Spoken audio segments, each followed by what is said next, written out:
인요한 혁신위원장과 김기현 대표와 인요한 혁신위원장 지난 수요일 만났습니다. 만남 보셨죠? 네.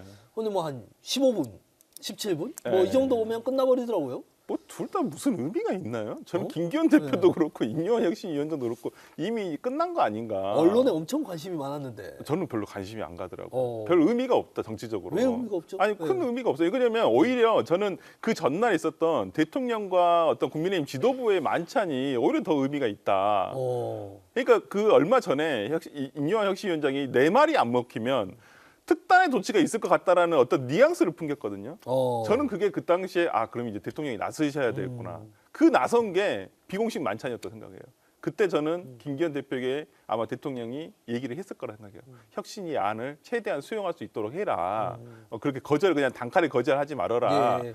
어찌 보면 거기를 갔다 와서 저는 인요한 혁신위원장 만나면서 이제 서로 대면대면하게 악수한 거죠. 서로 좀 감정도 상해 있고 어찌 보면 김기현 대표 입장은 저는 충분히 이해가 가요. 어찌 보면 자기 20년 정치 인생이 부정당할 수도 있는 상황이거든요. 이제 이것을 잘 포장을 해서 이제 테러를 만들어주는 게 일인데 저는 인요한 혁신위원장도 이미 저는 사명을 다 했다라고 보고요. 예. 그다음에 김기현 대표는 이것을 잘 받아들이는 척하면서 이제 포장해서 잘 이렇게 갖고 나가는 것 외에는 뭐가 있을까라는 생각이 좀 듭니다. 그래서 별로 저는 만남이 큰 의미가 있다고 생각하지는 않았어요. 만남은 큰 의미가 없고 김기현 대표도 어쨌든 혁신안을 어느 정도는 받아들일 것 같다라는 건데 어떻게 보십니까? 받아들이는 척만 할 거예요. 청만요. 네. 저는 이거는 김기현 대표의 완전한 한판승이라고 생각합니다. 그래요? KO 승. 예. 인요한 위원장은 김기현 대표에게는 거의 축복과도 같았다. 네? 맞아요. 왜냐하면 강서구청장 선거 치고 김기현 대표 거의 촌각에 달려 있을 때 예. 정치 생명이 인요한 위원장이라고 하는 굉장히 강한 캐릭터가 갖고 있는 인물이 나와서 그 포화를 다 흡수해 준 거예요. 예. 그러면서 시간을 완전히 잘 끌어줬어요. 그러니까 지금 당내에서 무슨 얘기가 나오냐면 김기현 대표가 진짜 그 대중적인 정치는 몰라도 내부 정치는 잘 하신다. 시간 잘 끌었고 지금 이 여론을 어떻게 끌고 가고 있냐면 비대위로 가기에는 늦었다. 그리고 내가 당대표를 해도 어차피 선거의 얼굴은 한동훈 장관이 할 거니까 괜찮다라는 걸로 지금 당내 여론을 끌고 가고 있어요. 그리고 그게 먹히고 있어요. 그래서 지금 인요한 위원장이 온갖 되게 대사면부터 시작해서 희생이니 멋있는 키워드를 내놨지만 현실화 안 하면서 김기현 대표는 잘 버텼거든요. 예. 그리고 이제는 저는 김기현 대표가 대통령의 압박으로부터도 자유로운 순간까지 왔다고 봐요. 지금이요? 네, 한번 잘 보십시오. 네. 용산의 뜻에 충실히 따른다고 여겨지는 김병민, 장해찬 최고위원 이런 분들이 김기현 대표를 살짝 들이박았어요. 맞아요. 들이박았다가 요즘 또 잠잠해요. 왜 그러냐 하면 대통령 입장에서도 김기현 대표를 포함한 원내 의원들과 척지는 게 지금 두려운 거예요. 왜냐하면 보세요. 연말에 예산안 이런 거 말할 것도 없고 특검법이 있죠. 김건희 여사 특검법이 있어요. 그렇죠. 예. 거기서 그러면 국민의힘에서 반란표가 나올 정도로 척을 진다라고 하면 거부권 행사할지 안 할지 모르지만 행사를 못하는, 그러니까 행사할 카드 자체가 없어지는 결과가 될 수 있어요. 맞잖아요. 제2 요구했는데 국민의힘에서 반란표 나와가지고 200표 넘어가지고 제2가 된다. 예. 그러면 대통령 입장에서 레임덕 확정이에요. 그 위험을 지금 질 수가 없어요. 예. 그러면 김기현 대표 입장에서도 물론 대놓고 말은 안 하겠지만 자꾸 당 압박하고 당대표 흔들라고 하면 우리도 다 수가 있어? 라는 카드를 지금 쥐고 있다. 그렇기 때문에 지금 김기현 대표 체제가 모두의 예상과 다르게 생각보다 오래 가고 있다. 저는 그렇게 제 보여요. 분석은 좀 반대네요. 그래요? 저는 네. 그러니까 대통령의 뜻이 투영이 될 것이다 이렇게 생각을 했는데 지금 천 위원장 분석은 전혀 이게 이제는 대통령의 뜻이 그대로 투영되지 않을 것이다. 당에. 근데 일부는 투영될 거예요. 네. 근데 그게 김기현 대표가 물러나는 수준까지는 안 갈 거고 지금 아까 이제 우리가 1월 초에 한동훈 장관 그만두는 게 하나의 카드라고 예. 했잖아요. 이준석 대표가 신당 빡 띄워서 여론의 집중을 받으면 한동훈 장관 카드로 대항하면서 김기현 대표도 가만히 있을 수는 없으니까 그때 본인의 불출마 내지 수도권 카드를 출마 카드를 그때 같이 던질 거예요. 예. 그러면서 한동훈 비대위로 안 가도 돼. 예. 나도 내가 희생할 테니까 당대표 자리는 지키면서 한동훈 선대위로 가자. 라는 걸로 설득을 아마 그러니까 할 조기 거예요. 선대위 체제로 가게 되면 어차피 뭐 당 지도 선대위가 그때는 주가 되기 때문에 어차피 뭐 당 대표는 큰 의미는 없죠. 그냥 맞죠. 공동 선대위 위원장 중에 한 명 정도가 될 수 있기 때문에 저도 참 고민해봤는데 김기현 대표 입장에서 지금 총선이 녹록하지 않은 상황에서 총선 패배에 책임을 지는 위치에 굳이 꼭 있어야 될까라는 고민을 해봤거든요. 물론 저도 뭐 당이 진다 이런 건 단정하고 싶진 않지만 예.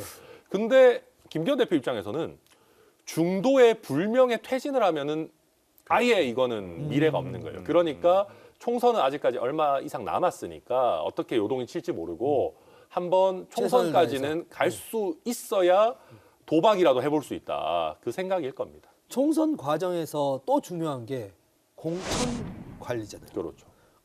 공천 관리에 대한 이것이 용산에서 이루어질 것이다. 뭐 김기현 대표가 할 것이다. 뭐 이런 전망도 있는데 어떻게 보십니까, 그거는?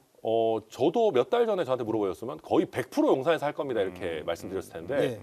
지금은 꼭 그렇지는 않은 것 같아요. 어. 왜냐하면 김기현 대표가 현역 의원의 거의 압도적인 지지를 받았잖아요. 현역 의원들이 저도 좀 지지해 주셨으면 저도 좀 잘 갑자기 슬픈 생각이 들어요. 그거와 상관없이 네. 그렇기 때문에 김기현 대표의 힘뿐만이 아니라 김기현 대표를 밀어서 내공천을 확보하고 싶었던 의원들의 권력욕도 김기현 대표 체제에 같이 무게를 싣고 있는 거예요.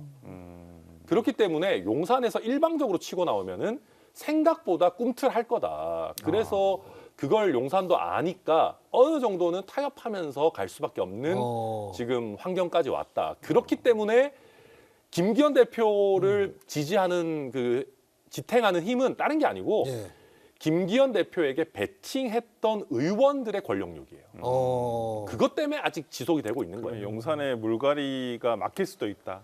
그러니까 그게 어느 정도 서로 부딪히면서 네. 절충안으로 찾을 거라고 봐요. 사실은 제가 물어보고 싶었던 게 뭐 김기현 대표 체제가 비대위로 갈 거냐, 뭐 김기현 대표 체제가 공천에서 뭐 힘을 쓸 거냐 이런 걸 물어보고 싶었는데 우리 전 위원장님 말씀대로라면 김기현 대표가 이제서야 조금 힘을 갖는다 이런 전망인데 힘을 아니 근데 이게 정당이란 게 어느 일방의 흐름으로 다 이렇게 쓸려갈 수는 없어요. 민주당도 예. 마찬가지로 뭐 누구는 이렇게 서로 조합을 해야죠. 조화를 또 이뤄야 되고 서로 뭐 양보도 하고 어떤 경우에 정무적 판단도 해야 되고 어느 후보가 더 적합할 것인가. 그러니까 모든 기준은 승리에 있어요. 예. 그러니까 인물을 내는 게 중요한 게 아니라 이겨야죠. 예. 근데 이제 국민의힘 같은 경우는 영남권이 지금 현역 의원들이 많다 보니까 이제 그곳에 어떤 용산에서 보통 나오신 분들이 나갈 것인지 아니면 현역 의원들이 있을 것인지 그런 물갈이에 대한 얘기가 굉장히 많았기 때문에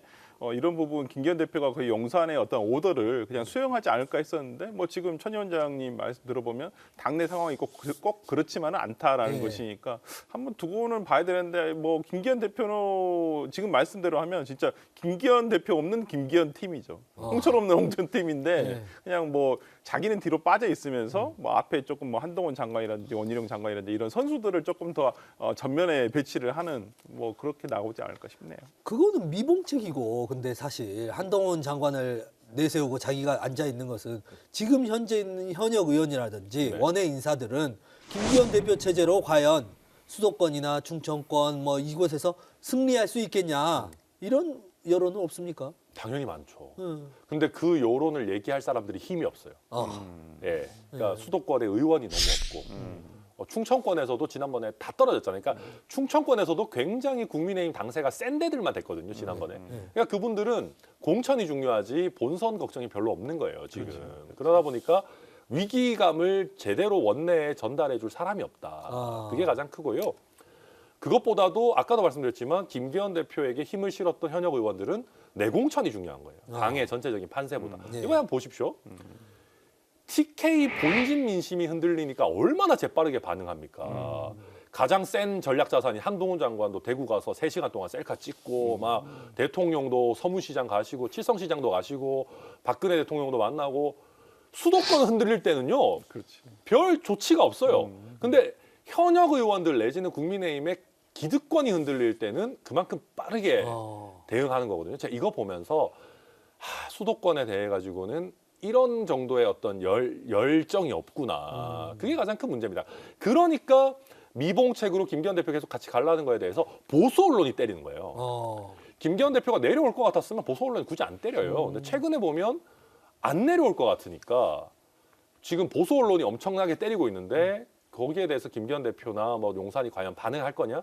저는 지금 쉽지 않은 정치적 그러니까 환경이 지난주에 됐다. 제가 이렇게 예. 정편에 나가서 이렇게 얘기를 하다 보면 예. 정편에 주로 이제까지 주류적인 어떤 입장을 대변하는 패널들이라든지 주장하는 여당 주류. 여당 예. 주류하는 패널분들이 김기현 대표를 때리더라고요. 그래서 아 지금 저 방향이 저렇게 잡혔나 보다. 그러니까 뭐 김병민 최고라든지 장희찬 최고가 약간 조금 들이받듯이 아 왜 김기현 대표가 혁신이 안을 받아 저렇게 미정미정하느냐 엄청 비판을 하더라고요. 그래서 아 저게 대통령 쪽의 용산의 뜻인가 보다 이제 속으로는 그렇게 판단을 했거든요. 예. 근데 최근에는 또 그게 유야무야 되는 것 같고 제가 국민의힘을 봤을 때는 뭐 민주당도 문제가 많습니다. 국민의힘 봤을 때는 수도권 전략이 하나도 없어요. 제가 봤을 때는 그냥 뭐 원희룡 장관은 자기가 뭐 개항을 가고 싶어요. 뭐 옛날에 예. 그냥 손만 들고 있고 김칫국 막 드링킹 하고 있고 내가 봤을 때 뭐 그다음에 한동훈 장관은 어디다 내보낼까 비례를 할까 이럴까 수도권 전략에 대해서 어떤 뭐 제일 중요한 건 대통령이 잘해서 지지율이 올라가면 자연스럽게 따라 올라가는 건데 그런 생각은 아예 없고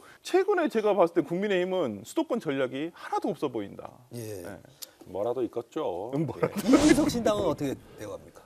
이준석 신당은 제가 깜짝 놀란 거는 출마 희망자 모집이 너무 과하게 잘 돼요. 네, 그러더라고요. 근데 그만큼 어찌 보면 우리 양당의 인재 영입 시스템이라는 게 능력보다는 연줄 위주로 작동을 해왔기 때문에 연줄이 없어서 정치에 진출 못했던 분들의 열망이 그만큼 크다. 그래서 이준석 신당이라고 하는 좀 오픈 플랫폼이 생기니까 굉장히 많이 지원을 하고 있고요. 그런 거 보면 참 이 약간 마크롱 비슷한 이 제3의 어떤 그 물결 같은 게 올 수도 있겠다. 네, 저는 올 봅니다. 수도 있다고 저도 네. 생각해요. 제가 한 올해 5월달 정도에 신인규 대표를 여의도에서 만나가지고 예, 둘이 예. 커피를 마시면서 마크롱 얘기를 했었거든요. 어. 그때도 이제 저도 이제 마크롱 평전도 보고 그랬었는데 이런 세력이 나와야 된다. 그러니까 일단은 당이 우리가 기존에는 생각하는 게 어떤 양당 체제에서의 어떤 경선을 통해서 뭐 대통령 후보를 뽑고 이런 식이었는데